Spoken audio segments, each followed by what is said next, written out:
Welcome to the series of lectures for the Postgraduate Studies program in the School of Architecture. We're very happy here today to have two important famous architects from Italy, both from academia and in the real world out there. So I'm very excited that we're going to see some interesting projects that have to do with the restoration and also with a modern vocabulary on how to touch this kind of cultural heritage and monuments and this kind of buildings, which is exactly one of the things that we deal with in the master's degree, in the master's program in our school. So I'm happy to see that our postgraduate students are here, but also some of the undergrad, because it's also very interesting for them too. So I'm not going to say more words. I will let Professor Geropada to introduce our guests, but I want to thank you for being here and for giving us this interesting lecture. So, yes, we have the pleasure. Hi to everybody. We have the pleasure today to have with us Professor Simona Salvo. She comes from Rome, from Sapienza University. She's teaching restoration, and she's also, and part of her research, which she will show today, deals with modern techniques in conservation. Similarly, we have Professor Federico De Matteis, coming also from Rome, teaching in L'Aquila. He's dealing with architectural design, and he's developing his research in that bridge philosophy, theory of architecture, and architectural design. They are working together in several topics. They deal in these two things. They bridge these two things, and that's the reason they are going to present us a joint lecture. May I pass the word to you? Okay, I will start. So thank you very much, and thank you for coming. Thank you for the school for inviting. Thank you very much to Galina, who is really a good friend, sister, we would say, here in Greece. And I would say thank you to this island. Actually, Federico and I, perhaps not everything. you want all the lights off like that? This is like this, or Do you want halfway? some light? Yeah, halfway would be better so that I can see the faces. Just a little bit. Is that okay? We will do it as painless as possible. So the shortest, as short as possible, because we know that you're very much engaged with your work. Tomorrow we heard you have exams. So this will be a little bit like surfing about what does it mean to face the cultural heritage, the architectural heritage. And I was beginning by thanking your island, because this island is inspiring. We had just a couple of days landing here and looking around yesterday and having a view on the seaside, having a view to the mountains, having a view to the heritage in very general. And actually we came back after this walk and we said, well, let's change the presentation. Let's talk about Crete. Let's talk about this gorgeous island. Then of course it was too late, but we look forward to exploring more. I encourage you to explore more about here, because there is very much. Of course, I do not feel that tiny when I speak about this. This is Rome, this is the Imperial Fora. What we were planning to do with you tonight in a very short time is to sort of give you some idea, pills, I would say, of how we stress history and theory of architectural conservation, how the threshold between traditional theory and today's approach to design in a context, in a pre-existing context, might be. So I will really start with your island, actually. What we think is special about Italian theory of conservation is actually the outputs. If you think about a site like Festus, this is like catching your attention on something that you might know much better than I do. This is a picture I shot a couple of years ago as I was here as a tourist. And I first went to Festus and I explored this site. And then I realized, of course I was ignorant, purely ignorant, I realized that it was excavated mainly by Italians. And what I felt was that there was a great atmosphere. There was something that was telling me, without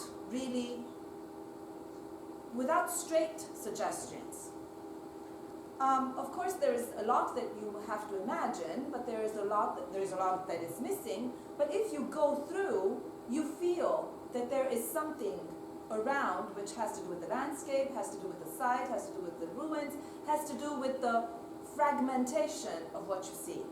Then I switched to Knossos. And of course, there was a lot more. A lot more was reconstructed.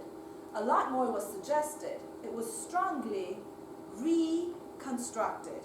Of course, you know the site much better than I do. And there were colors, there were columns, and I felt a little less fascinated.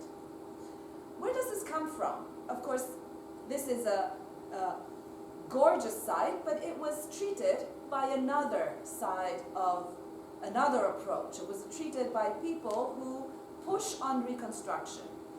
Well, now I rewind this whole story, and I will try to tell you about architectural conservation in Italy. Well, one thing that should be clear to understand why sites, archaeological sites in Italy, but in the general architectural heritage in Italy is inspiring in a way, is that behind it there is a theory, and that we treat cultural heritage not really as a place where we react with technologies, with applications. We have a very strong theory behind it, which is based on one main asset. That is, that there must be a value assessment at the basis, which comes through a critical process. Everybody, knows that history and aesthetics are the polarities of how we assess value, and of course that there must be a critical knowledge. An assessment must be done on knowledge, on understanding the site. And we arrive to a conservation project through research, through understanding, through studies, but at the end, to conserve is not just the main goal. We need to reveal, we need to suggest some kind of interpretation. We want to show the people. So if this is the process that is behind restoration, so there is an identification. In itself, to identify an object of interest is in itself a value assessment, although it comes before the knowledge of the object. Then of course you need to investigate, analyze, understand, and this is done by research.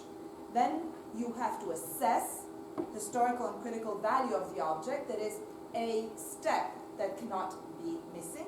And then there is a project, a true project. Actually, if you have to value in percentage in the whole process, design comes at the end and it's just a 20% of the whole process. Okay? So you understand also that in this whole process, history has a very strong impact. It is a science, of course, so you have to proceed by cause-effect, and it is a building of the memory of the past experience. It is never objective, so you always have to stay behind, and always be aware of the fact that you're building hypotheses, and that there are, of course, ever-changing interpretations of what you are working about, and that you have to leave the door open to future interpretations. So what is interesting is that history and conservation are tied together by a virtuous circle. They both explore art, architecture, heritage, I would say in the general, but they feed each other. And this means that I'm going fast, okay? But it's just to give you an impression of what is behind the thinking of architectural conservation in Italy. That there are main tenets that are built on this basis. About the critical process, about the fact that history is a founding science that supports the whole process and so on. And that there are 5 tenets. 3 of these are reversibility. Anything you do, you have to be able to undo, because what you do today might change, might be obsolete, and you might have a new solution in the future. It has to be distinguishable. There is a value of truth behind conservation. Always keep your interpretation different from what is there. What you do has to be compatible. This is a more physical, chemical, physical principle. What you add doesn't have to harm the object. But what is really fundamental is to understand that conservation works on the minimum. Do the least, do the best, and you will have a result. And that, and this is what really distinguishes Italy from the rest of the world, I would say from the rest of Europe, is that the respect for material authenticity is basic. So what we believe has to be kept and has to be respected is the substance. So material authenticity, why is it so important? Because it assures the transmission of spiritual values. You can always be sure, if you have the object there, no matter how ruined, aged, fragmented, partial, there is truth in the object. And we also believe that the object is the place of the epiphany, of the way that the image of how the object presents itself artistically. So if you take care of the substance, you will assure transmission of the image. I'm speaking with the words, I haven't said that yet, of Cesare Brandi, which you might have heard, who is a theoretician. He was an art historian, and he built one of the main branches of the Ministry of Culture, which deals with conservation, which is the Istituto Centrale del Restauro, who has an international, is renowned internationally. And he was the last, I would say, who gave out a complete theory of conservation, which we still look on to trying to develop. And actually, what is interesting about Brandi is that he developed ideas about the authenticity of the substance, which we still look onto. And for example, I am speaking about patina. What is patina? There is no translation for this word. The Anglo-Saxon languages have not translated it, but it's actually something that belongs, according to Brandi, to the substance, to the materiality of the object. And this is something that in a way shows the layers of time. And it's not just a matter of history, that is, it gives you the sign of the passing of the years, of the decades, of the centuries on the object, but it's also a means of beauty. So in this way of aging, there is something very precious that, if you travel through Europe, through the world, you hardly see. Actually, you do still see it in Italy because it is something that the Italians still conserve. Aging is something that is actually something that distinguishes the conservation of patina, is something that distinguishes very much Italian heritage, architectural heritage. So you can keep for yourself, and probably when you will travel through Europe and the rest of the world, try to find the differences. Some of you have traveled, some of you have been Erasmus students. You're all invited to come. There is an exchange program between our universities, Sapienza and this Polytechnic, so you might be able to apply and come over, but have a key interpretation to what you see. So, in discussing with Valina what to talk about to you today, actually we thought that talking about the archaeological heritage in Rome was probably useful in such an archaeological island, and also because this is something that engages architects very much today. That is, how to deal with the contemporary city while there is an archaeological city that pops up, stands upon, interacts continuously with daily life. Okay, this picture says it all. You see the Colosseum in the background, then you see a medieval city, then you see Baroque, Renaissance, modern, and there are people. There are thousands of tourists. So tourism is absolutely an issue, and what we, between Federico and I, we will try to show you is how a scientific approach that the Italians have developed until today, scientific restoration, philological restoration, and then critical restoration, are all in a row as a development of an idea of conservation of cultural heritage, are now, today, probably between schools like mine and Federico's, exploring new limits which have to do with a new way of understanding the combination between life and monuments, life and heritage, life, people moving through ancient cities, archaeological sites, and so on. So we decided to give you a taste of what is happening. So we have some case studies we wanted to present you. Actually, this lecture can be an entire course, okay? It can last hours. But we picked some of these to give you an idea of what is happening. So, of course, how can we start speaking about Rome without speaking about the Colosseum? This is the real heart of Rome. You can see it. The red dot is on the Colosseum. And this is the Colosseum today.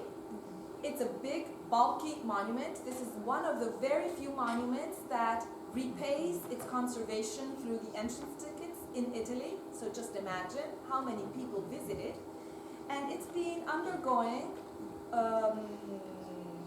works of many different kinds in the last 20 years. This is a picture just to give you an idea of what the Colosseum was. So today it is a ruin, but at the same time it has closed rooms, closed halls inside, so that there is a big fuss and a big discussion today to build a museum inside. But what has been going on until today is mainly something that everybody forgets, especially the Italians, is maintenance. Climate change means what? Means that Rome is becoming a tropical city and that vegetation grows hectically. So really rapidly, not only in the summertime, but actually the whole year through. And to rip away, to keep and maintain, conserve the Colosseum and keep it away from having plants and trees is really a big effort. Okay, I don't see anything here, but you do. The other thing has been, still is, and will forever be, understanding how to have people visiting the Colosseum, getting in, going around, visiting different parts of the Colosseum, and going out. Just imagine, the greatest stadium. That's the main problem of having people walking through. One, of course, is consumption. So keeping the people away from the fragile sites, but also opening. And in the slide, you see how much of the Colosseum has been opened progressively from the 90s to the new millennium. And today this thing is growing. Of course, the Jubilee was a threshold again, because during the Jubilee, they had to open very much of the city, of the archaeological city, to the pilgrims. So part of this discourse is introducing an elevator into the Colosseum. Well, when I said that we have very clear in mind that conservation is not just about conserving, but it's very much about revealing. So we put on the balance what? We do conserve, but at the same time we need the people to get in touch with the monument. And this means having an elevator, because handicapped, children in carriage, or people that cannot walk properly need an elevator. So on the balance was put what? What is better, to keep a piece of a Roman vault and pierce it with an elevator, or prevent people from getting in? Of course, the choice was the first. So we have an elevator, not the best designed elevator, as you can see, but it is an everyday 24 hours working elevator who brings up and down thousands of people. But the latest problem was to clean the surfaces of the outer circle of the monument. Well, the Colosseum was around about for decades. Actually, this picture dates back to the 70s, but it was such for a very long time. So what has been deposing on the surfaces is probably very much pollution, dirt, but also, as you might understand, there is a lot of patina, because travertine is limestone, is porous, and changes very much from the very day you cut it out from the quarry. You work it out, you put it, display it on the monument, and stays there for 2,000 and more years, then it naturally changes color. So the problem was to understand how far the cleaning had to go. And it was not easy, because the Colosseum is elliptic, and it doesn't have sides. It doesn't have a north front, a south front, an east front, and a west front, because they are all continuous. So when do you change? There is no edge. So what was done was, of course, not a technological approach for the very first time, but it was looking at the Colosseum and understanding and thinking, observing from down. And actually the Istituto Centrale del Restauro that I mentioned before was committed with a pilot building site, construction site, conservation site, where everything was tried on 3 bays of the Colosseum. Scaffoldings, technological investigations too, but mainly what was really put under study was, you see the cleaning, the effects of the cleaning of these 3 bays that were tested, was to understand this building, this object, as a living object, in the sense that the people who tried the cleaning understood very well that the building behaves differently under different conditions. That is, light, seasons, wet, dry, facade. And so testing was not just something that was done chemically, it was something that was done also under different lighting conditions, under different atmospheres. So you see that in different hours of the day, immediately the surfaces respond differently. And these are the effects of what has happened. The problem was that, and the danger was to have a white Colosseum back. And this is something that they did not want, because they understood that patina does not just lay completely over the surfaces, but it touches the building in different ways. And so now here you see that from August to September, okay, the slides are not always talking honestly. You have to come and visit and see that the building, of course, gives different impressions. But if you get near and you understand from the general effect, you see there are stains, that there are holes still, that the surface is sane. It can confront time again, but it is still very aged. It declares its antiquity. Something else that they did, which is interesting, which is part of the revelation side, revealing to the people, is something that they started doing in year 2000, which continued, that is to build part of the stage that originally was on the Coliseum. If you come to the Coliseum and you listen to the children, well, the children really do not understand what they're looking at. It's like an inside out. You see something that was never such originally. So building the stage was not completely, just a little part of it, was giving a hint to understand how the Colosseum worked. And they added with time, you see the elevator, that mechanism on the right, which tells you how the movimentation, the moving of objects, animals, people, and whatsoever came from the underground onto the stage. So it's a hint. It's removable, so reversible. It's distinguishable. It respects the material authenticity. It's minimal. And it doesn't harm. It's compatible. And this is something that happened in year 2000, just for one very short season. The stage was built completely, and they had exhibitions, and they performed on the stage. And that was something very short in time that people still remember, because it would be different to have, again, every night, some kind of performance in the Colosseum. It wouldn't be the Colosseum anymore. It would be confused with something else. But they did it for a very short time to prove the potentials of the building. Okay, this is something completely different, very small, but it steps into design. Okay? There was a problem. Okay, you see the Colosseum. The Colosseum is connected to Piazza Venezia, I'm sorry, on the monument to Vittorio Emanuele, through the Via Fori Imperiali, which is 20th century road opened by Mussolini, so nothing to do with the natural development of the city.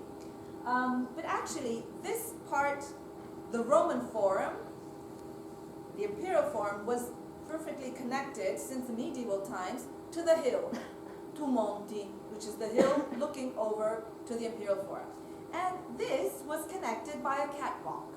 You see there from Trajan's markets, the pictures taken from the Trajan's markets, this catwalk, this footbridge, which overhangs on the Roman wall, going from Via dei Fori Imperiali, cutting through to the Suburra. Suburra was the ancient name of the very popular district that was on the top of the forum. And in occasion of the Jubilee, this footbridge, which didn't work anymore, had to be renewed. And so they had a little competition. A commission asked for a new catwalk, a new footbridge, and it was designed by architects with a very strong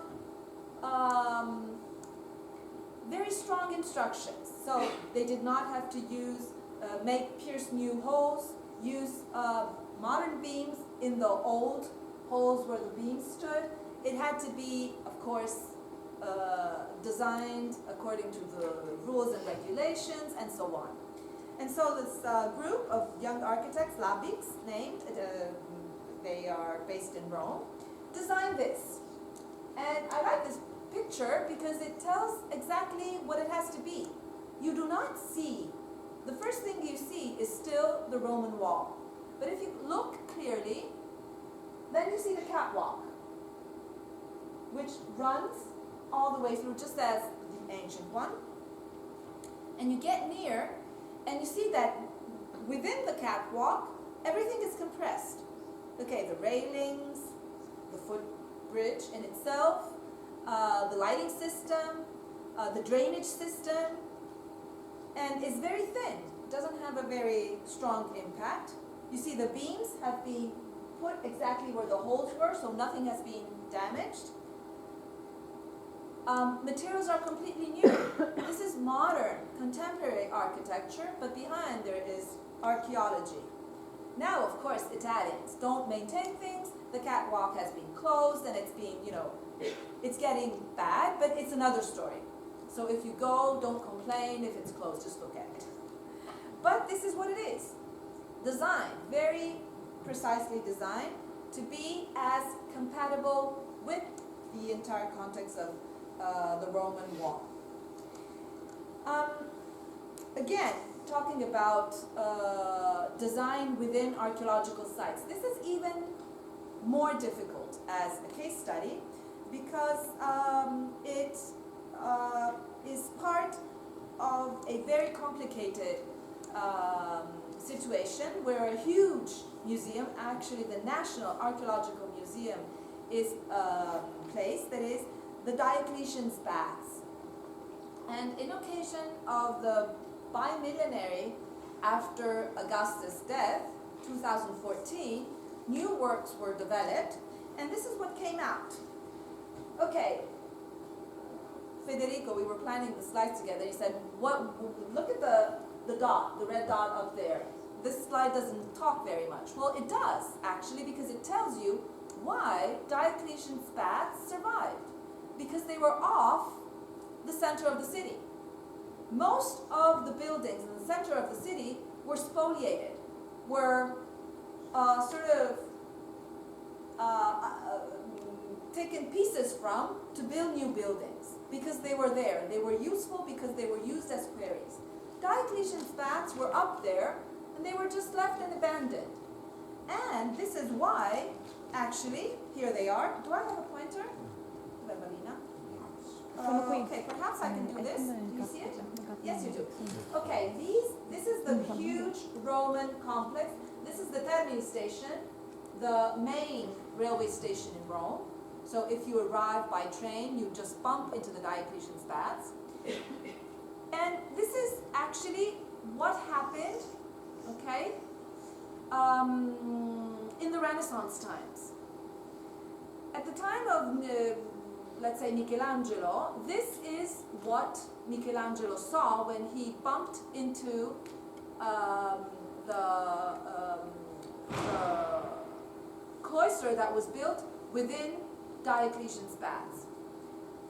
And this is the plan. You see, this is the Calidarium, traditionally. This is the Tepidarium, the Frigidarium, and this is the Natatio. Whoops, I'm sorry. So, hot water, lukewarm water, cold water, and then you swim in the swimming pool.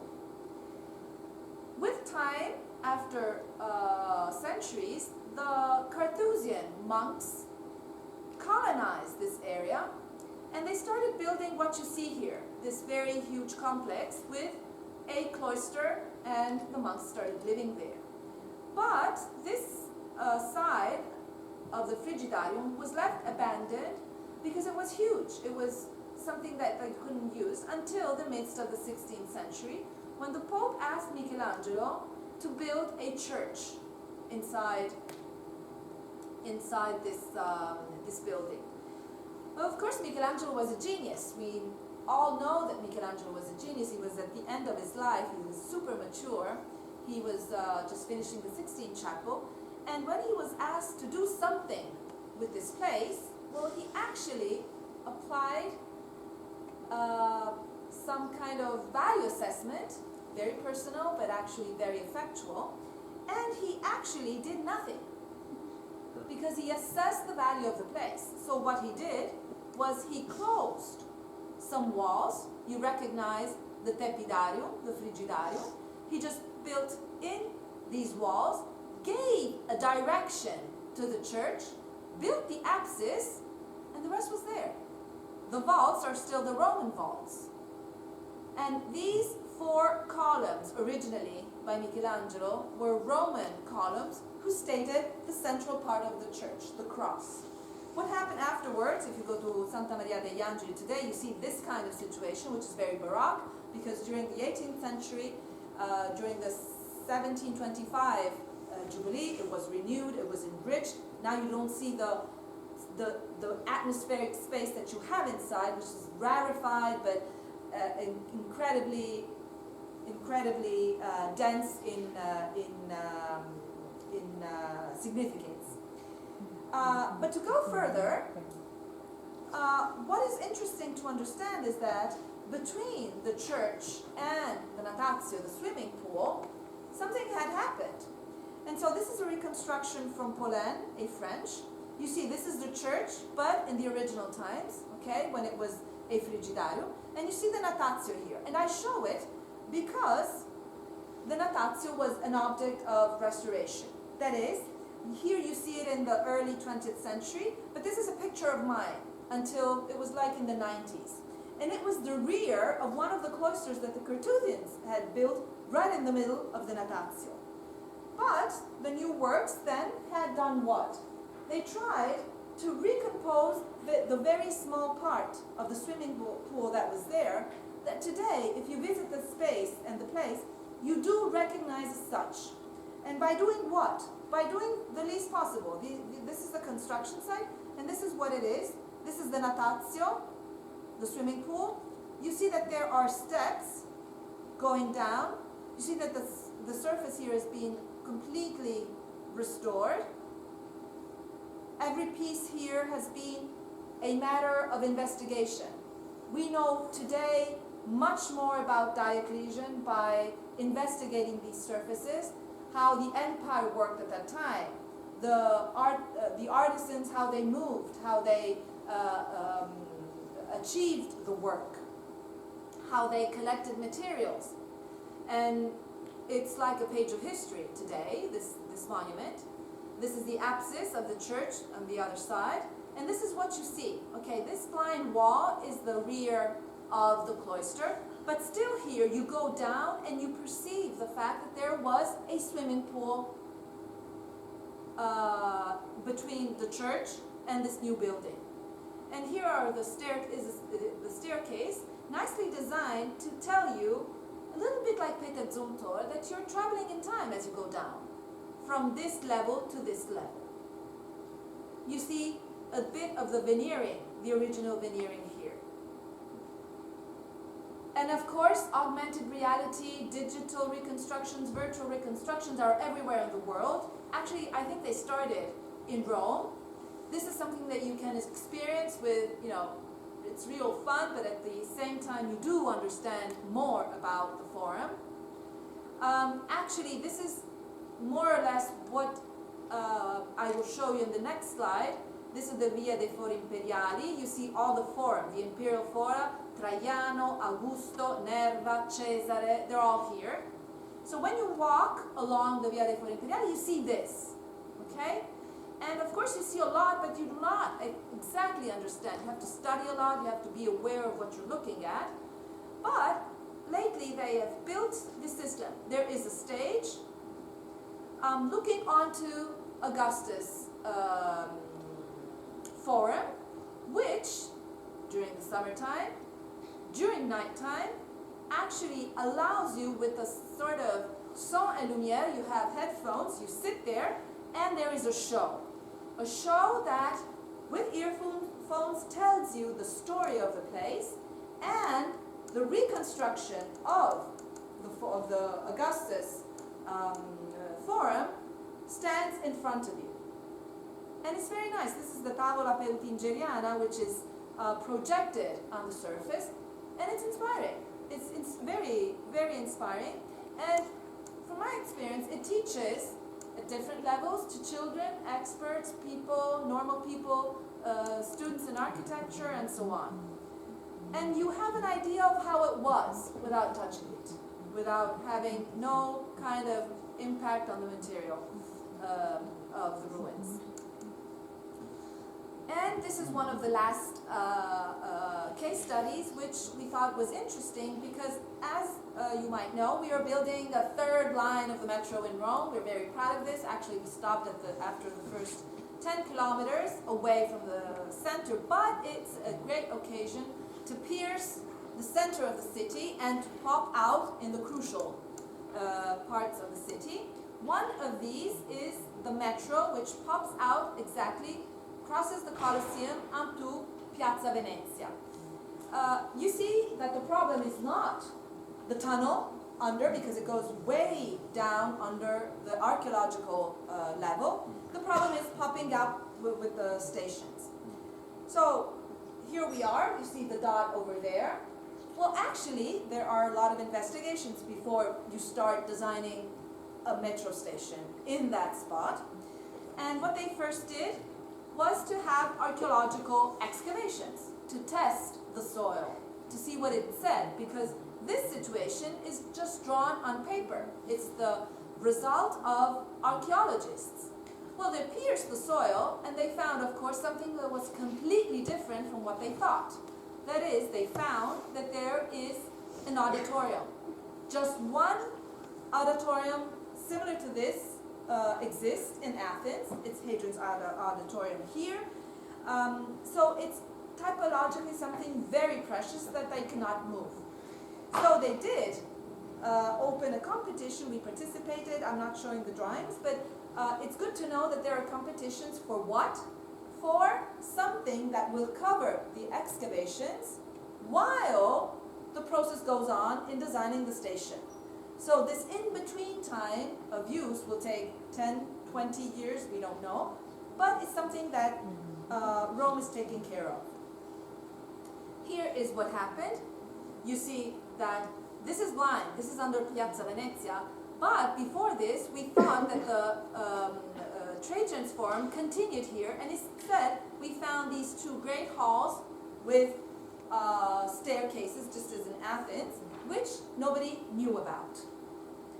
These are pictures. This was really a great novelty, exactly just as the one that came out yesterday. We were discussing about this in the Roman Forum under the Curia. They found a very ancient tomb dating back to Romulus, so piercing the soil is always a surprise. You see how much there is, how much that can be have to do with, you know, reconstructions, virtual reconstructions, and so on. So this will be food for the mind of the architects and the archaeologists. And just to finish and hand on the word to Federico, I just wanted to present you some work done by our postgraduate students, actually they're all architects, who specialize in architectural conservation. And again, there was a very small competition handed out by the Ministry of Culture to do what? To build a stage in the Basilica of Macensis, that is that huge vaulted building over there, which is one of the greatest buildings in the Roman Forum, which is not something new, because if we go back in time, this place was a place of assembly, of people gathering before the Second World War, after the Second World War. The auditorium of Renzo Piano had, you know, the Fondazione Santa Cecilia, who is now in Renzo Piano's auditorium in Rome, used to have concerts here between the 30s and the 70s. So the idea was to redo it, have music concerts in this place, but a stage was needed. So what I wanted to show you, this is the situation today. There are some kind of exhibitions, but they're very small. They cannot take place properly because the place and the space is not organized. Well, these are the results. There were 4 groups who participated. These are the boards that were presented, so people like you who accepted this work. And well, the commitment was to do something that had respected those 5 principles. So something that didn't harm, was reversible.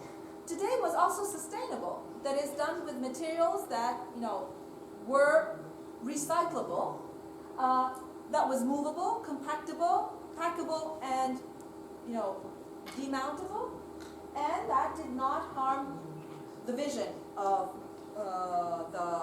the monument while the exhibition was going on. This was one solution. You see this great ear made in wood, which can be dismantled and put under the stage.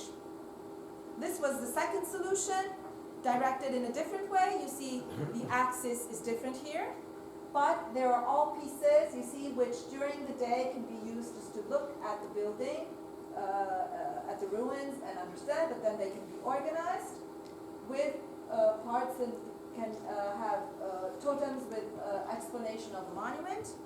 You see very different solutions. This was very technical. It was a floating stage, completely dismountable. Very minimal, very small, you would probably not see it if you went. And this is the last slide. You see the other solution with, again, a stage, more built out with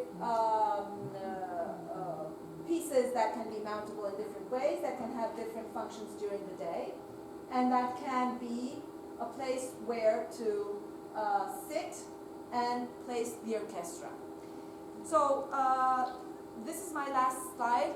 The idea was to give you a hint of what is going on for architects in Rome, dealing with the archaeological matters, with the problems that everyday life also offers, crossing the city and having to do with the city in itself. So putting together what is underground and what is over.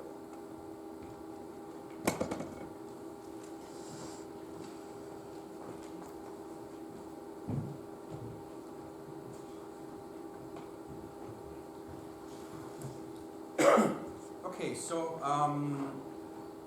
what I'm going to talk about now is somehow the same things that Simona has been presenting so far, but somewhat from a different perspective, because she has been discussing the issues of conservation and how architectural design can in some ways serve to the illustration of these vestiges of the past. Whereas I'm picking up from this point, and I will try and have a look at some, let's say, more theoretical problems that arise when it comes to working as architects, as designers, with, let's say, in general, the problem of history of the past, which is a rather complex issue, no? Because it goes all the way back to the roots of our, let's say, modern culture.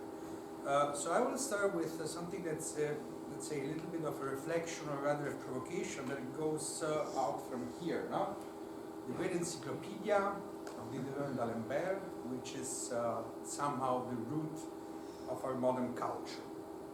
Why do I start from here? Because this was a moment when classical French thought arrived at a point where it identified the way of studying the world, which was supposed to be the one that could control all the manifestations of the world that we could find in front of us in a, let's say, rational way, and organize everything according to a very precise system, no? A very logical system. Was obviously also dedicated to architecture, but architecture not in terms of how the classical Renaissance treatises on architecture studied it, no? It was more bound to the techniques, to the crafting, to the materials. So it was a very sharp and analytical way of understanding our practice. Now, why is this relevant? Because it was somehow the same, let's say, root of thinking that gave rise to the way we consider, let's say, the history of architecture and also what archaeology is, no? So since we are discussing some way these points where these somehow related but also separate fields overlap, let's try to consider what are the intersections, no? And how this type of culture eventually gave way to a certain way of looking at the reality of built space. Now, what could be considered somehow the implications on architecture and the city of this kind of thinking? This one, no? The plan by Giambattista Nolli, which I think you might have seen, was one of the most famous modern representations of Rome. It was perhaps the first that applied the thoroughly scientific type of approach that could measure in a very exact way, in a very analytical fashion, if we look at the detail, no? What the city of Rome was like in the middle of the 18th century. Now, this was obviously a very complex technical feat, no? Because there have been many plans of Rome since very early ages, but many of them, most of them had somehow overlapped invention with reality, creating an ideal image of the city, whereas the Nolli plan, at least in its theoretical foundations, was intended to be an exact representation of the city, and also the way it is drawn, no? This very sharp type of line that is used, no? It really sets it apart from what any other representation had been before. Now, we are at the middle of the 18th century, and this type of very clean scientific approach is somewhat the foundation of our modern thinking. But in those same years, there was also another way of thinking that was originating from a completely different tendency. You know? On one side, we had these people who were looking for the meaning. We were looking for something that is always considered to be hidden and that must be discovered by a very attentive investigation that goes in depth. No? It must be uncovered. It must be brought to light. No? Whereas on the other hand, there was another approach of people who were saying, actually, it's not so much about what we are capable of knowing that makes our, let's say, gives sense to our experience as human beings, but rather what we are capable of feeling. No? So just a few years later, and in the same place in France, where the people had been working on this great encyclopedia, there was this much more romantic attitude. For example, in this other very famous project that you I'm sure you know, the Cenotaph for Isaac Newton by Etienne Boulet, there was an utopian ideal architecture, and what it was looking for was not so much, let's say, some form of representation of the life of this great genius, but a metaphoric and symbolic object that would make the visitor feel in a certain way. No? This idea of the sublime, that you would enter from the depth of this underground tunnel and arrive in this space that was so gigantic that you would lose your bearings. And it was all about the effect, about what the visitor would feel without understanding what he was feeling. You know? So there are these very different approaches. Now, one that relies more on the rational capacities, on the cognitive attitude, the analytical eye that explores reality and digs in depth. And on the other side, there is this opposite idea of the subject that is exploring the world and comes upon things that affect him, no? That are creating an emotional response that is striking him and eventually also prompting him to act and to do certain things. So these two different ideas also reflected on the conception of the past. Giambattista Nolli was looking at a city that obviously had a very important history, and he was very well aware of that, and he was doing that in the most analytical and scientific way. But even before that, there were totally different approaches to the past. No? For example, if we go back some time, the French landscape painters from the middle of the 17th century, one among many, Claude Lorraine, they were fascinated with the ruins of the past. But they were not really interested in what was their actual, let's say, logical structure. They were more interested in the kind of atmosphere that these ruins could convey, no? Because they understood that something that was related to the presence of these buildings, of these vestiges, of the fragments, of the ruins, within a certain setting could become a presence that would provide a certain feeling, no?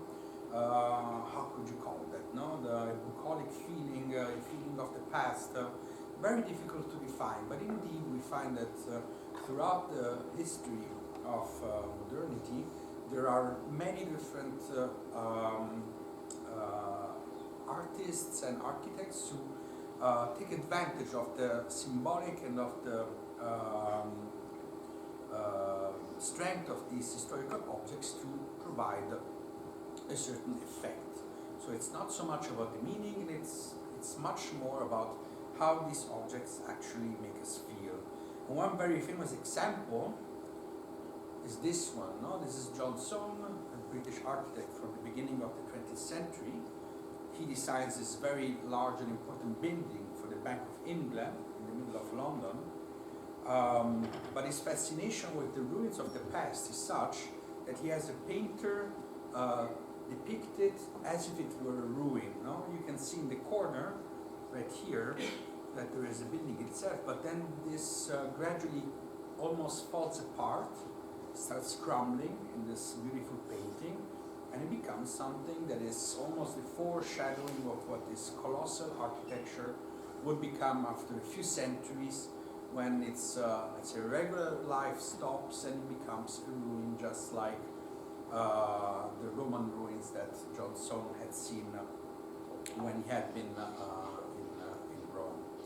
So actually there are these two different attitudes. Now what is the issue also in terms of the way we as architects and designers work, both in terms of the conservation but also in the design when it comes to interacting with these objects of the past? That we are somehow culturally attuned, we are trained to study the objects of the past with this very strong analytical attitude. And it's really difficult to step away from that, because this is just the way that our contemporary models of scientific research and also of education have taught us to do. Now, this is something that could be called an archaeological method that is really not only applied to archaeology. No? There are many people who somehow claim that archaeology is not just, let's say, a specific branch of science, but also a form of attitude that we as Western individuals who have grown up with a certain culture that was originated in the French Enlightenment brings us to consider the objects of the past in a certain way. Now, if we can look at the typical archaeological site, no? This is Ostia Antica, just outside Rome. Obviously there's many of these sites all around southern Europe, there's many in Greece, so we are all familiar with this type of structures. There are some striking issues here. First of all, that in a way these spaces are balanced between the, let's say, exact archaeological representation, the scientific illustration of what is actually left of the historical civilizations that built these places. This is one type of attitude. On the other hand, as Simona also was suggesting in the beginning, these are not just isolated things, no? They are always found in specific landscapes which have grown over the centuries, and they have also been modified by human intervention. They have been modified when these places were excavated, no? Because when we visit these places, we are immersed in a certain type of archaeological landscape that also has a certain type of, a certain specific field that may vary from one to the other, according to what in general we find there. But what is most striking also is that we do not inhabit these spaces as if they were, let's say, ancient towns or ancient buildings, but we inhabit them in a form of section, you know? Because most of the time what we see, for example in Festos, is only a very thin extrusion of a plan. Most of the time what is left is that. There are exceptions, obviously. If you go to Pompeii, there are entire buildings that are left standing, and that's what makes that site particularly fascinating. But this idea that we somehow inhabit a plan, that we only read some of the foundation of the buildings, is related also to the way that we normally approach the archaeological remains.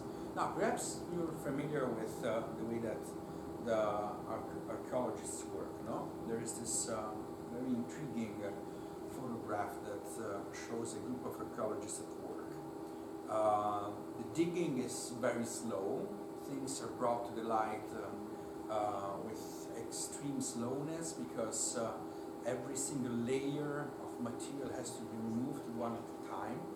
It's a very rational approach, And what I think is very interesting in this image is how the space of this ancient architecture that was probably a house is reticulated by a grid that has taken up a physical consistency through these very thin strings that are used to help the archaeologists measure in the most exact way what they find as they dig with very small tools, no? Like brushes or very tiny spatula, you know?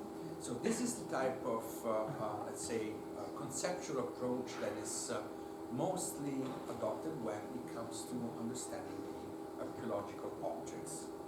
Now, what is this kind of approach? Are we considering this archaeological space in its, let's say, overall experience, the way we encounter it, or are we just considering it somehow as an isolated object, as if we were, let's say, making a post-mortem report of a dead body? Now, obviously, there are connections between these two practices, no? The fact that we excavate in such a clinical way, and the fact that this practice actually originates exactly in the medical sciences, no? There are some very strict analogies, because we are not considering a living body as if it were a living building. We're considering something that is more like a corpse, and the way we are capable of acting on a corpse, as you see in this very intriguing representation of the 17th century of an anatomical theater, where corpses are dissected in front of a public that is basically the students of medicine, of anatomy. So the way we study a dead body is quite different from the way we are actually capable of understanding a living organism. You know? And Michel Foucault, who was one of the great intellectuals who studied the origins of Western thought, exactly described this type of process, no? And he was also interested in this idea of the archaeology of our culture, no? So in this very beautiful book that's called The Birth of the Clinic, an archaeology of the medical gaze, that is from the 1963, he explains how, in his opinion, the modern sciences, including archaeology, all derive from this idea that we work on a dead body, you know? Because medicine was, in a way, the first manifestation of modern science. And thus, even a dismantled body, such as in that very picturesque representation, one of the most important anatomical treatises of history, which is the De Humani Corporis Fabrica by the Flemish anatomist Vesalius, is showing how we're not so much interested in the living body, even though he was placing these figures in this very, let's say, gentle postures, but then he was taking a part of the single pieces of the body were arranged in order to give the best visibility to this object. So we must consider that the way we usually approach archaeological objects, but also this kind of thing, no? Yes, this is an analogy. This is what it makes me think, no? This is not a cow, this is beef. The difference is that the cow is alive, beef is dead, and you can eat it. So there is sort of an utilitarian principle, no? But then we must also consider that when the cow is alive, it has a totally different ability of performing, of being, no? It is something quite different from the single piece of hamburger. But anyway, it's somehow the same type of attitude that we have when we study this type of object, you know, because we create these very exact analytical representations of historical buildings, for example, through an accurate photogrammetric survey, or even more with digital technologies such as we do architectural surveys with the tools that create these three-dimensional models. Which somehow are the most recent implementation of the logic of the post-mortem autopsy on the dead body, because there is a clinical gaze. We are trying to put things apart to understand piece by piece what is happening we stand back from giving an interpretation of what the overall object is. No? We do not look at the cow, we look at the steak. No? Also because we can do this, no, the digital particle survey, without even touching the building physically. No? We can do it with tools that are stand back from the building, or we can do it with drones that fly over the building. So this detachment, no, the clinical gaze that Michel Foucault was talking about, has become, to its instrumental development, more and more radical. Now, this is, let's say, our standard conception of what is the way we deal with historical objects, with archaeology, with also with conservation. But then, obviously, as Simona was already saying, it doesn't just stop with that, no? Because if it were just this type of very cold analysis, we would be substantially unable to interact as architects, as designers, as conservation architects with these objects. So what I will try and suggest now, I'm going to show you more as a, let's say, as thought provocation, some architectural projects, both recent and a bit less recent, that engage with this type of historical matter in an entirely different way. Let's skip some. Let's start from here. No? This is quite a famous object. No? It's by Carlo Scarpa, one of the most famous Italian architects of the 20th century. And he redesigned the ground floor and the garden of this Venetian building, the Querini Stampaglia Foundation, in the early 60s. And it's a very peculiar project. No, it's he created a new bridge to enter the ground floor, and then he arranged this ground floor space in a very strange way. No?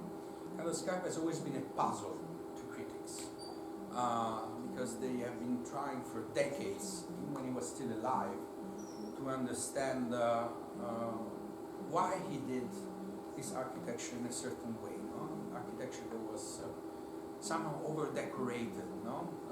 It was very strange to see someone who was recognized as being a great architect, but standing back from the usual, let's say, reductionism of modern architecture. No? He loved very much decorations. There's not much to say. He loved these precious materials that were so much related to traditional craftsmanship in Venice. And he loved water very much, no?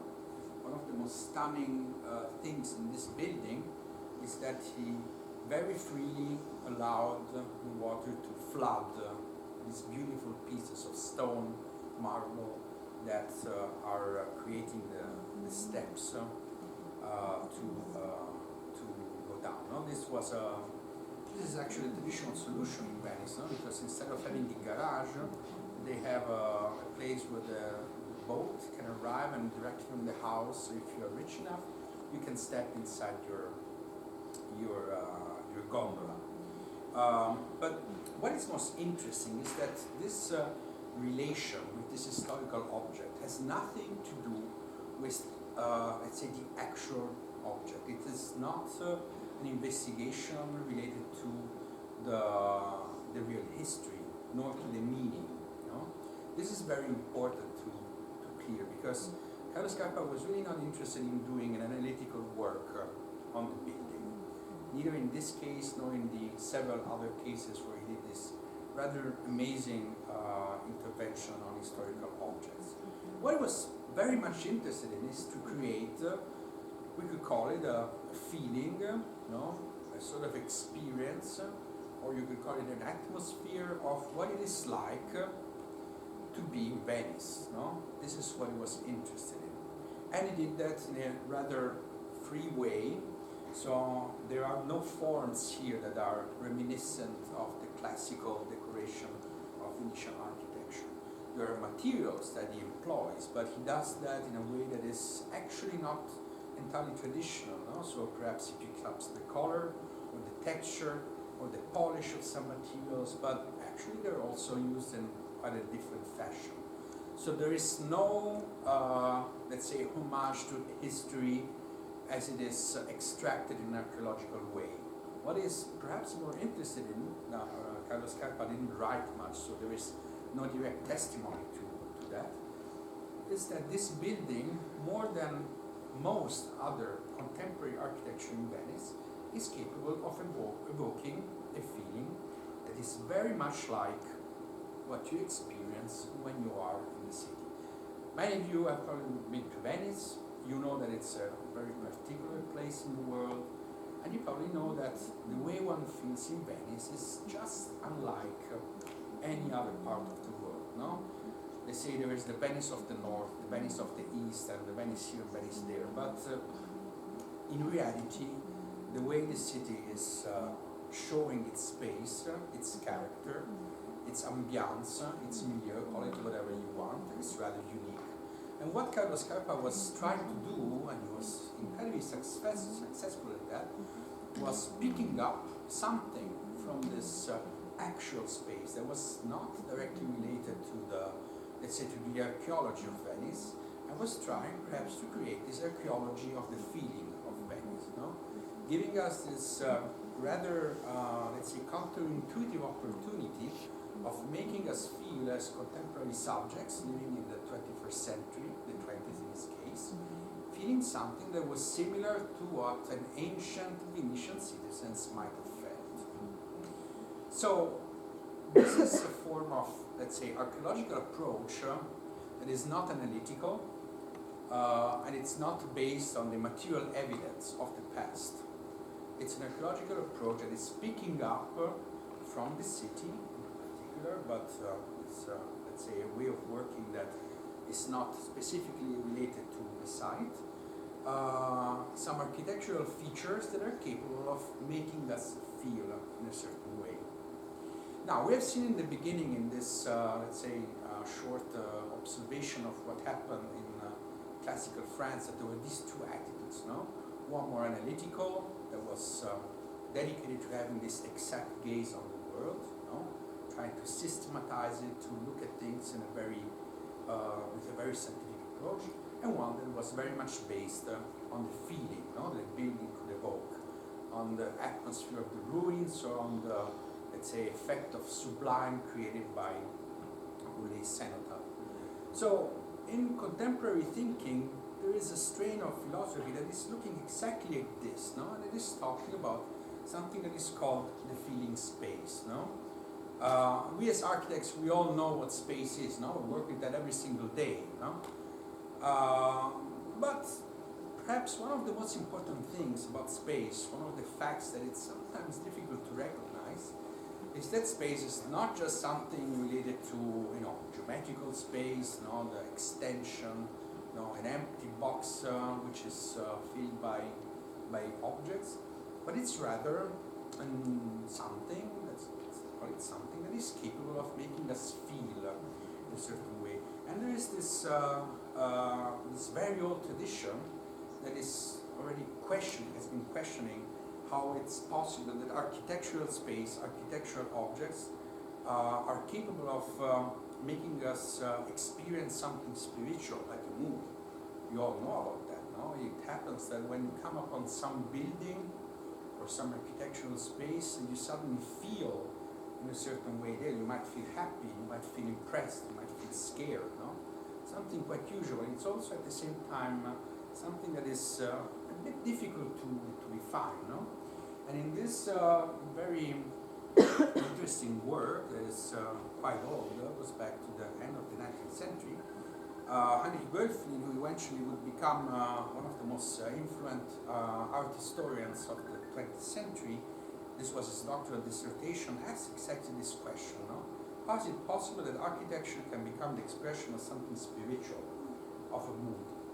Or this other gentleman, he's a German philosopher, Hermann Schmitz, who has published this very beautiful book which is called the Gefühlsraum, no? The feeling space, where he tries to explain that the way that we experience the world is primarily coming through the way our body interacts with the environment that we inhabit, and that it's very much affected by what we feel, by the emotional response to whatever we encounter. There is more, but I will skip this. And just to show you that this is not only a contemporary invention by some German intellectuals, there are some very interesting points of contact, I think, that are very, let's say, fundamental in Oriental culture. No? So, starting with this type of objects. No? Now, these are called gongshi. These are philosopher's stones, and they are natural stones, different sizes. This one was about this size, quite big, and they were prized objects of collection for classic Chinese scholars, no, who would assemble them and display them on these, custom-made wooden bases. No?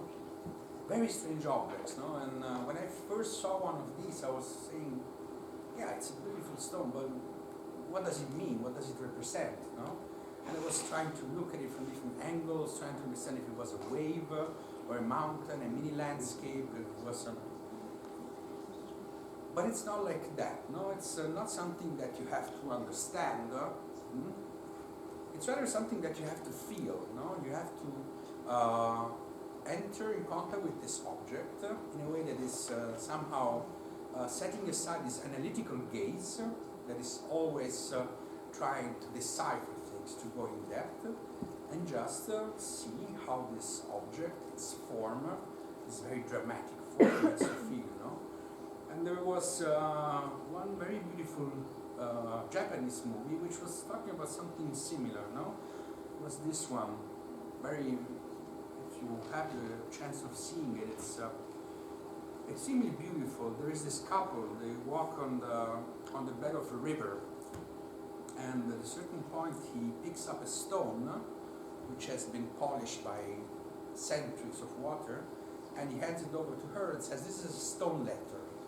And she says, "What is a stone letter?" And he says, "In the ancient times, before humans invented writing, they searched for the stone that resembled their feelings and gave it to another person. The person who received the stone read the other person's feeling by the weight and texture. For example, smooth texture symbolizing a peaceful mind, and rough texture symbolizing a concern for others." So this is this exactly the same thing that is happening in these beautiful philosopher's stones. It's not about understanding the words or the language that is behind these objects, but rather how these objects make you feel, no? And this extends to a lot of things from Oriental culture, no? For example, you all know this very famous garden, the Ryujin Temple in Kyoto, the most famous Japanese garden of all. But what I found most striking, you know, going back to this discussion about patina, is that these builder monks in the 15th century, they would make a special type of plaster that was including inside the mixture an oily substance that would create this type of effect right away. So they were actually designing, they were intentionally producing this patina. No?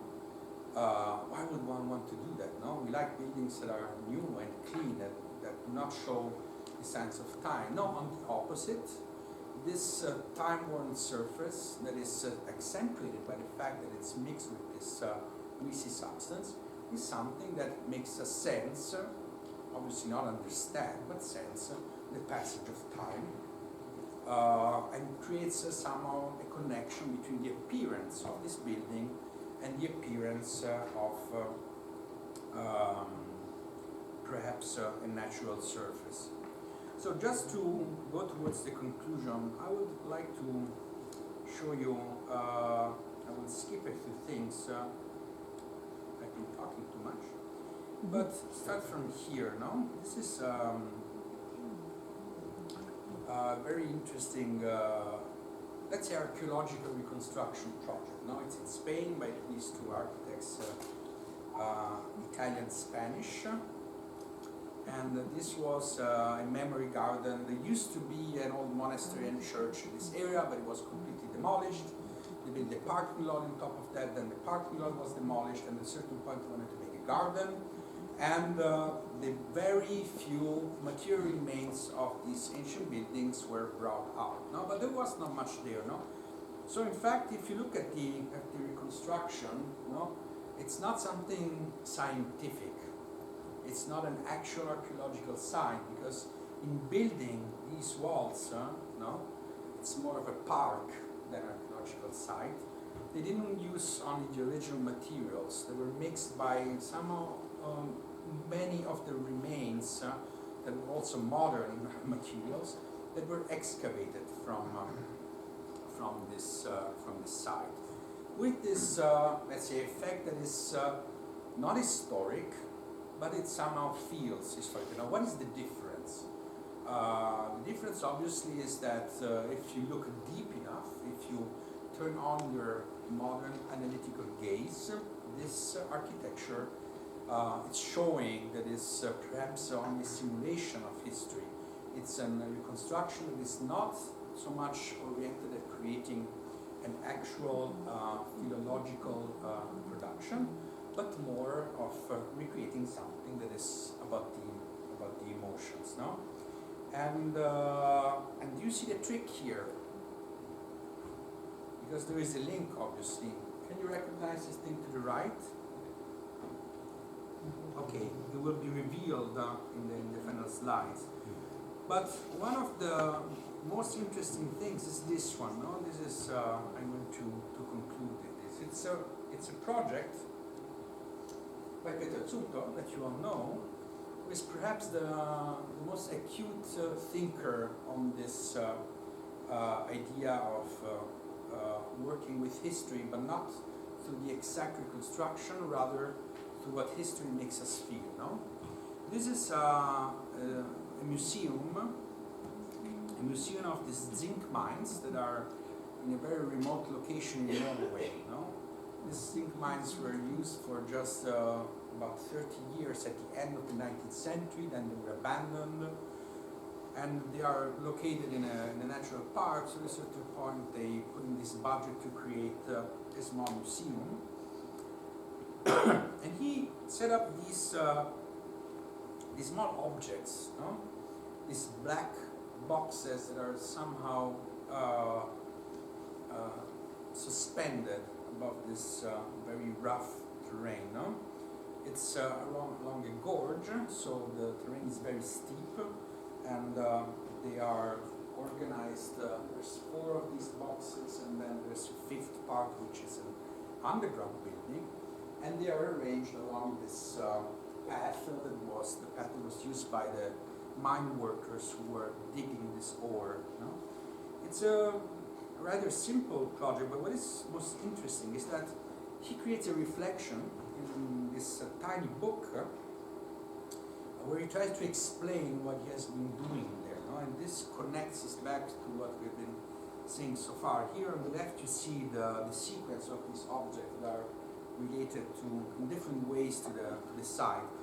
And what he says in discussing this project is what are we talking about? Is it history, the past, or time? Obviously not the past in itself, rather a feeling of the past, a sense of time. I try to open a window through which we can see things and lives that came before us, to discover the traces of the past. I want to offer a new framework for experience that stimulates the emotional awareness of the place's history. So again, this is somehow going back to what we were seeing before. No? So it's not so much about not the past in itself. What does it mean? It's not the archaeological object.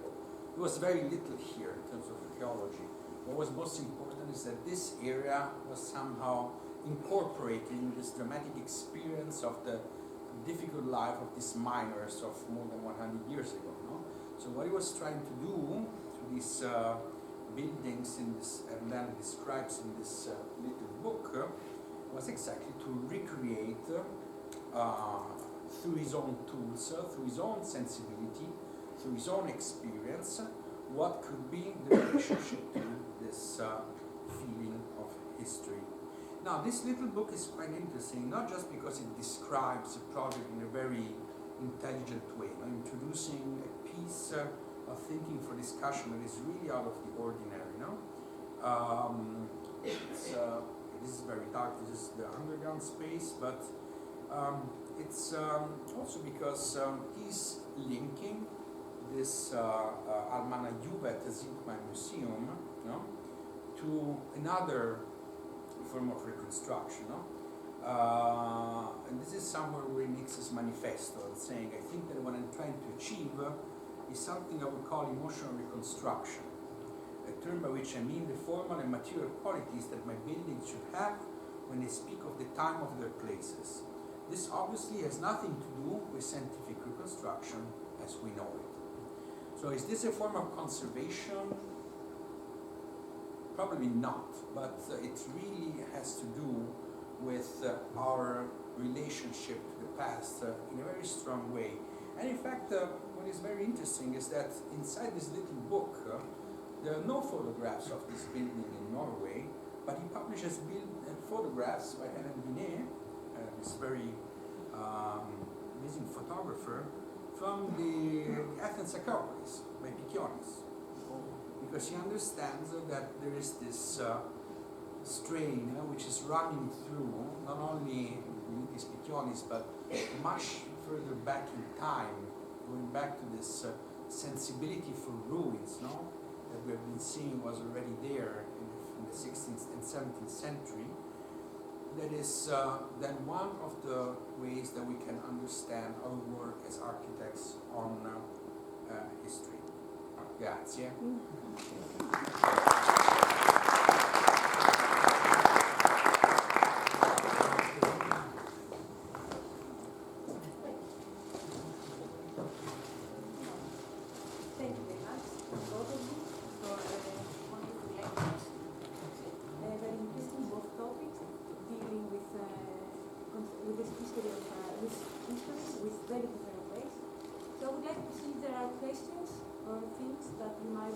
To our two lecturers. Guys, please feel free. You have the opportunity now. Professor De Matteis, maybe? Alexi? We have a question here. Yes. I want to ask about Michelangelo's in the Santa Maria. Maria degli Angeli. Yeah. Michelangelo, what he did there, he rebuilt the rest of the chapel. What he did? That. Yes. What he did? I didn't get that. You didn't get that? No. Yeah, because He did very little. Michelangelo built St. Peter's on the basis of Bramante's plan. Yes. And that was a completely new project. Mm-hmm. But he built it by knocking down the former church. Mm-hmm. So in that case, he demolished and built something new. Uh-huh. There was no recognition of values, assessment of values. In this case, the building was there, and the building was very fascinating to him. So on the left, you see what more or less Michelangelo saw. So the vaults, the walls, the Roman walls. And so what he did was just building these black walls here that you see. You see them? That was it. The rest was there. So he just gave a direction. He built the apsis, said this is the entrance to the Tepidarium. Today, this is just the facade of the church. You get in, this is the vestibulum, actually, and you feel the greatness of this church. You really feel you are in a church.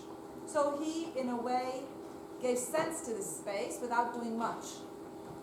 You can compare probably this idea. Why did I say that Michelangelo was a genius? I'm not the only one who says it. But he was able to do a lot by doing nothing. He just framed the space where the walls were missing, and these are the Roman walls that you see today. This is a picture of mine. Did I answer? Yes, yes, yes.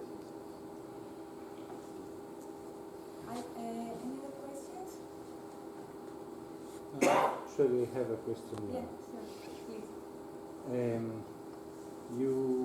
I think that we can make a link between the two lectures by this great paradigm of Santa Maria degli Angeli and the architecture of Carlo Scarpa, because both, in a way, make a reuse of something existing by bringing to the surface some existing qualities, by finding some hidden qualities, and by redefining the whole concept, the whole spatial concept, in order to define new qualities. I mean that for Michelangelo, just the idea of choosing the axe, it changes the meaning of the whole space.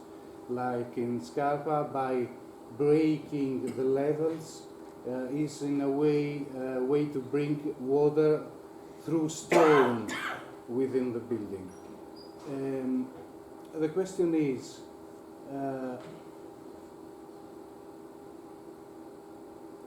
do the legal frame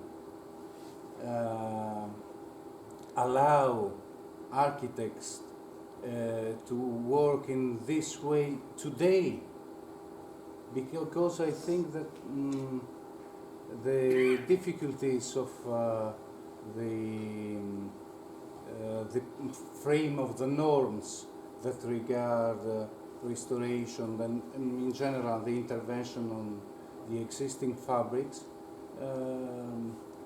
could not produce today even this example or the others, the example. Also the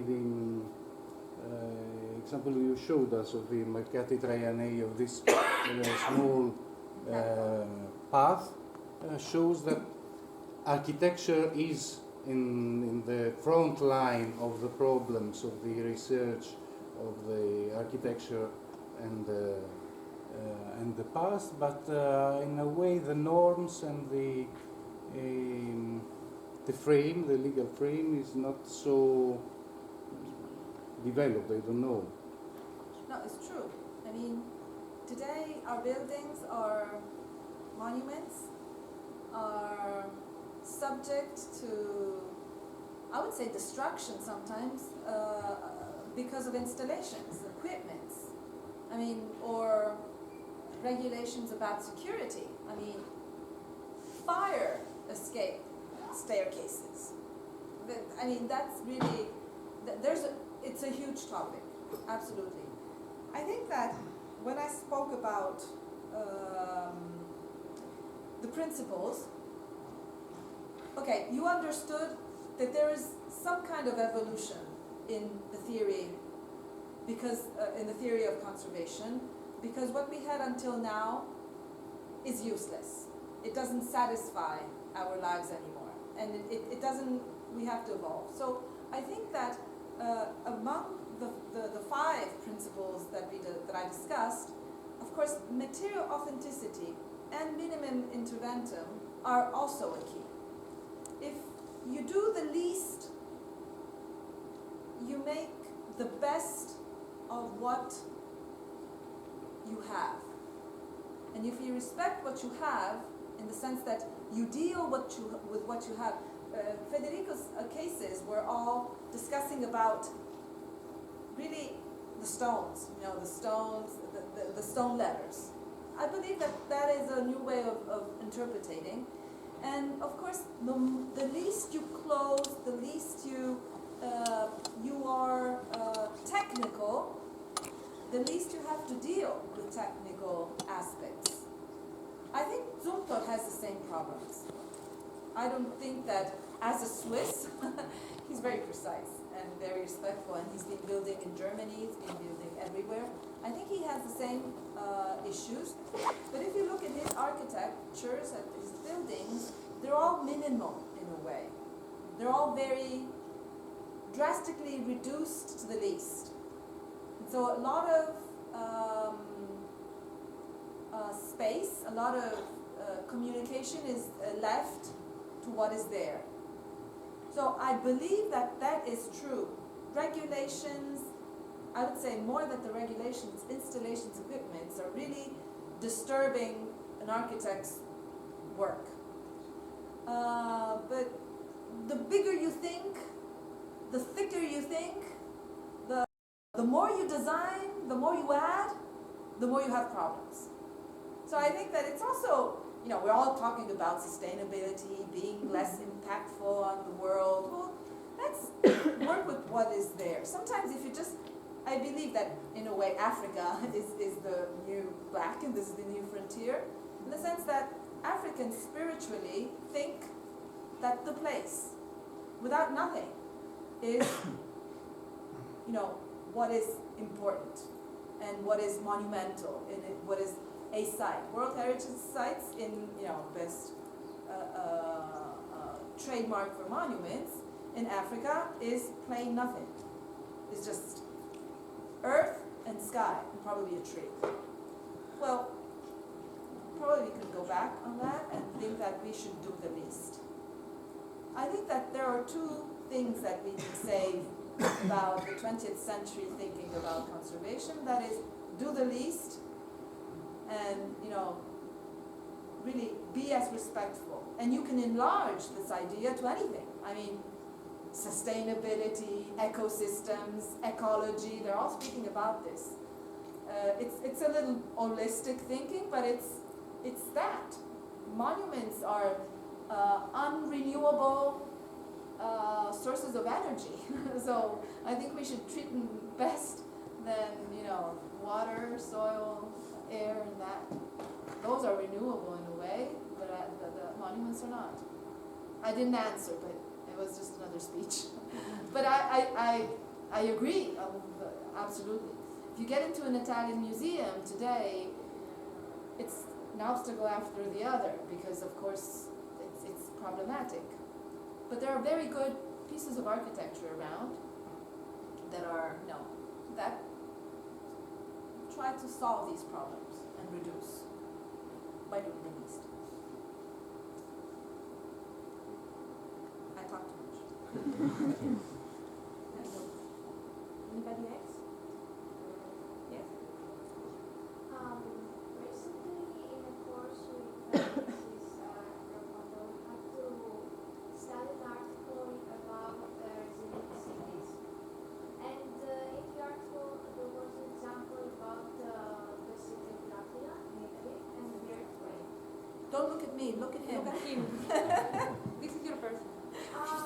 So I wanted to ask, what happens when sustainability and all these new technologies come in clash with restoration? Because apparently we can build something that looks too much to the original, because it failed in a way, and there were many casualties.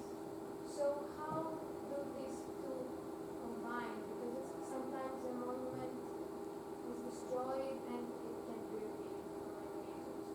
So where can we place the line of not going back to the original? How do these combine? And this is a huge question. It's it's one of the things that we've been discussing in L'Aquila for about 10 years now, no? Because you know, in that case you have to sum a lot of different things. No, there's politicians and administrators who just want everything to be back as it was before, which is from one hand very it's comprehensible, but on the other hand it's very deep. No? And then there's the issue that everything has to somehow look like new and safe. You know, there's a lot about the psychology of feeling safe in a city that has been so badly damaged. You know? And also that has repercussions on how the buildings look, no? Both the reconstructed ones and the new ones, no? There is just a total shift in the way architecture behaves in a city that has suffered, but luckily has suffered.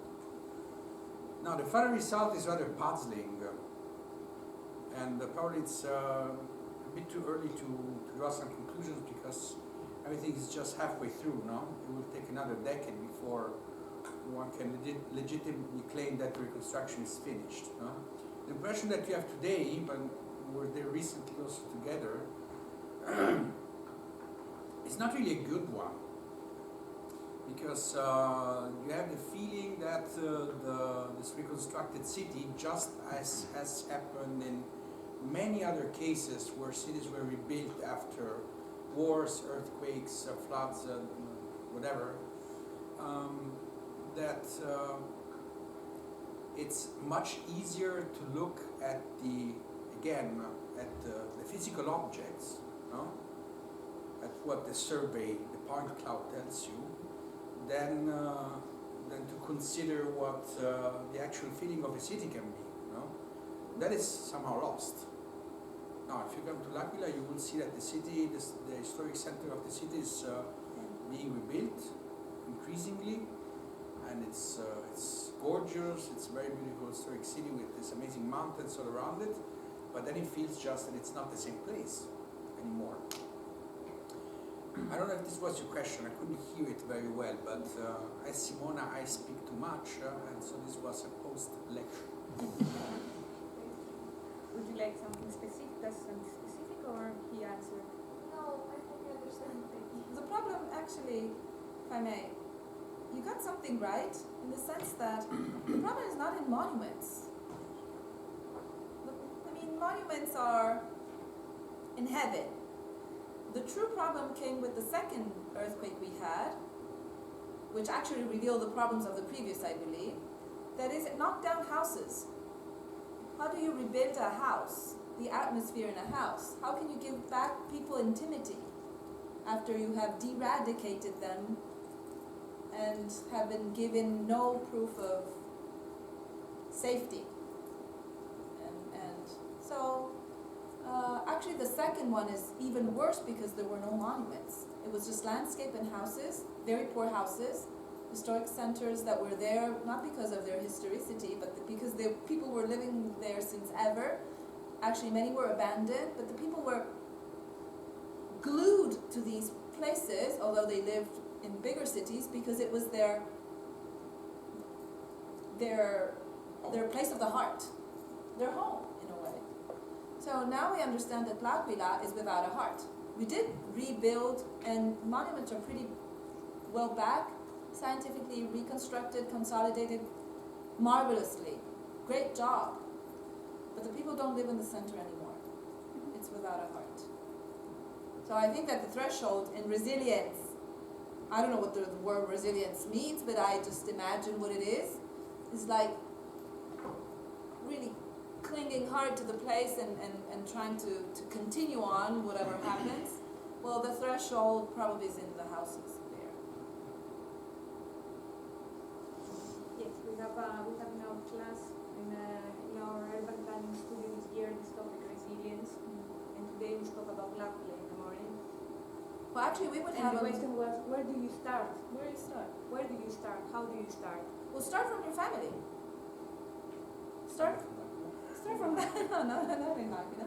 But start from this island. I mean, this island is full of life, which doesn't show to the tourists. Absolutely.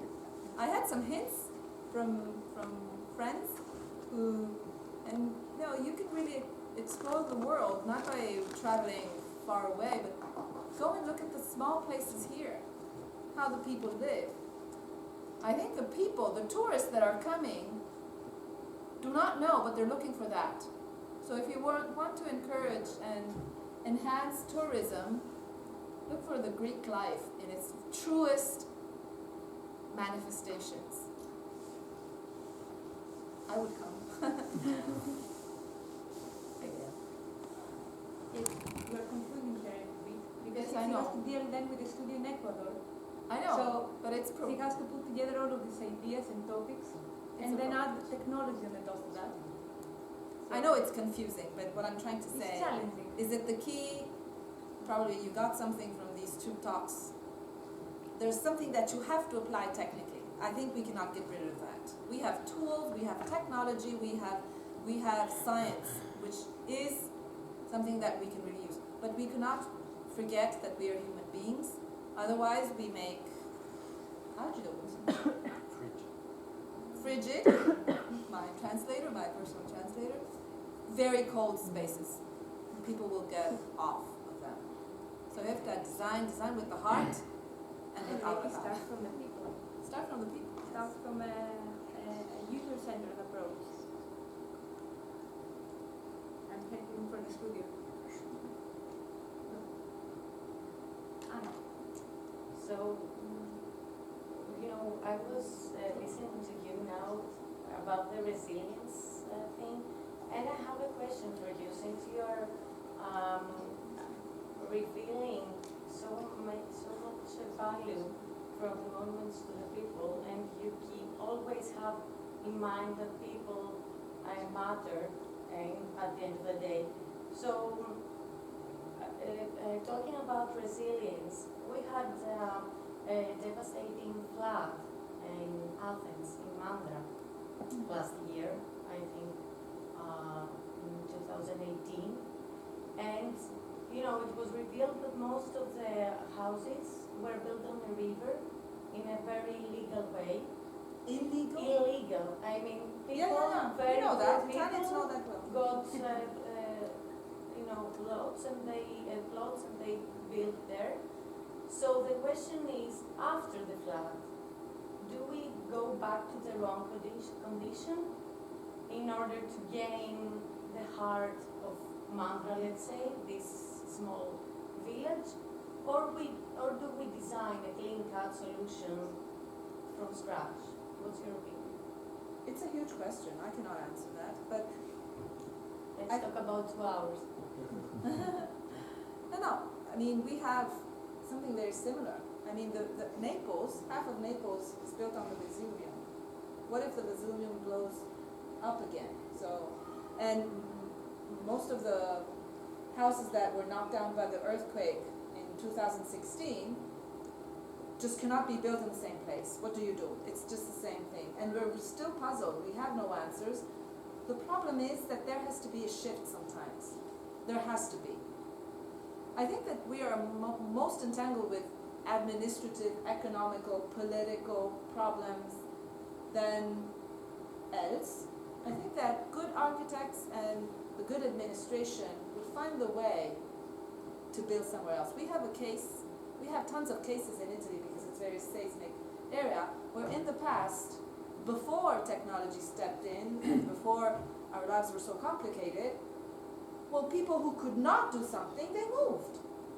There is nothing bad about that because moving is absolutely sane. The thing is how you do it.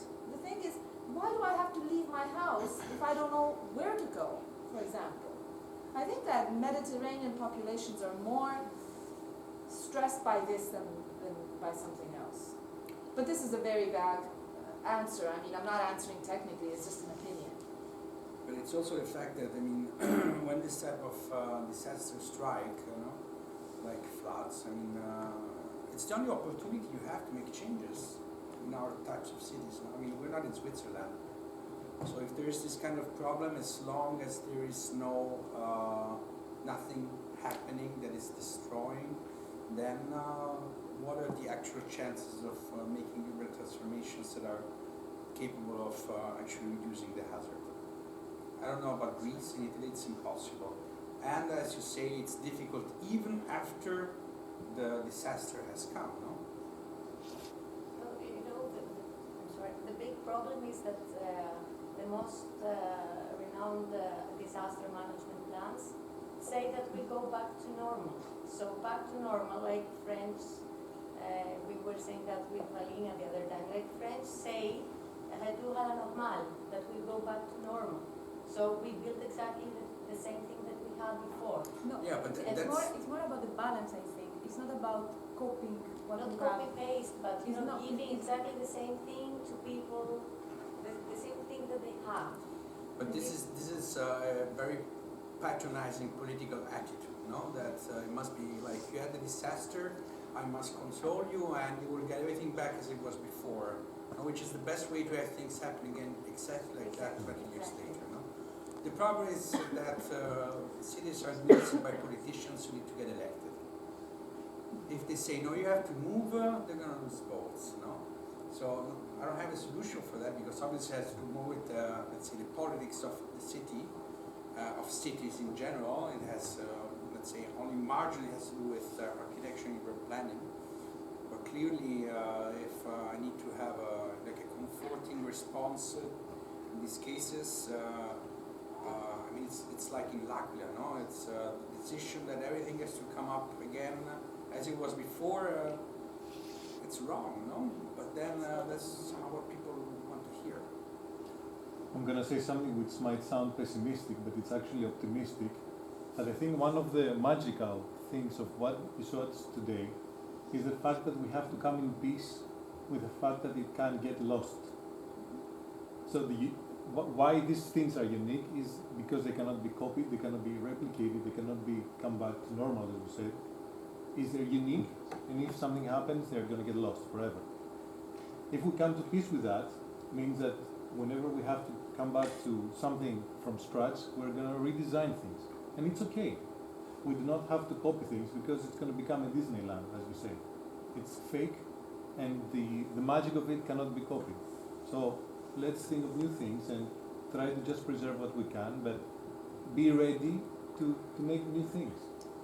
Not everything can be copied. Yes, and also in the new ways of approaching urban planning today, and I'm talking from the technological point of view, you can also create the conditions for a more participatory processes, meaning that you also can have the opinion of people. You can in the same box with the policies, with the same with the companies. So in a way, we can also imagine that we can redesign things in another way by including more information, more data, more opinions. So people might say after such an education that they don't want the same things. We don't know. Okay? We don't know. They might say that they want something different. Who knows? Okay? Okay? Thank you very much. Thank you very much.